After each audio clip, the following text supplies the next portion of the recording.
around us, right? So that's why we can touch and feel and taste and all of these different things in this physical game. Again, if we were to break all of this down, all this behind me in the camera, we would see it as mainly empty space and energy. However, again, we perceive it through our 5 physical senses.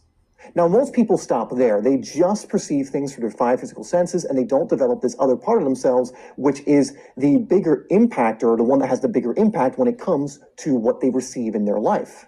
So when you realize that everything in your life is not as real in the sense of you've been taught, again, it's very real, you're experiencing it, it's real in that sense, but it's not physical in the way that you've learned. It actually means that so much in your life is very, very malleable, which means subject to change. Now, you might ask, if that's the case, why do people seem to have the same thing year in and year out, or maybe even a little bit worse, but it all seems to say the same. You might say, I've been in the same situation over and over and over again.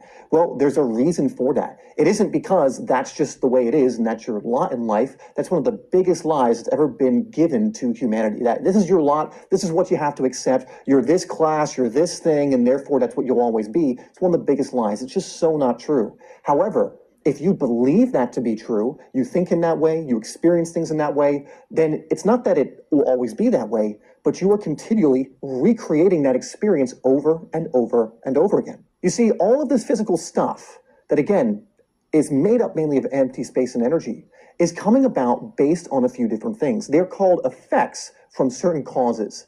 And the thing that creates these effects, so this physical stuff in your life, what appears in your life, your physical circumstances, is actually the inner world. Like we mentioned, the outer follows the inner. So what is the inner world? Well, I want you to think of it like this. You have that physical side of yourself, right? So if we put that at the bottom of the triangle here, you understand that. But we now also understand that 0.0001% of what actually reality is and what's going on. So if we focus just on this, we're not going to be able to influence reality that much. Really, not at all, right? Or it's going to be a struggle to do so. However, there are these 2 other parts of yourself, one the mental and one the spiritual.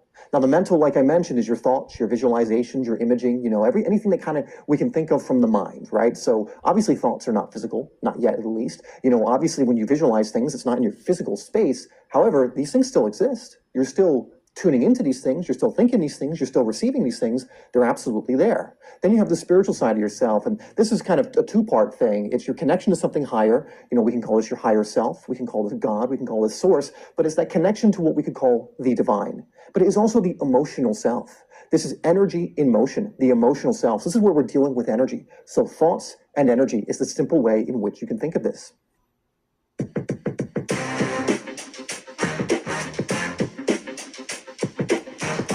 And it's what so few people pay attention to, which is why changes don't occur in their life. They're not paying attention to how they're thinking, and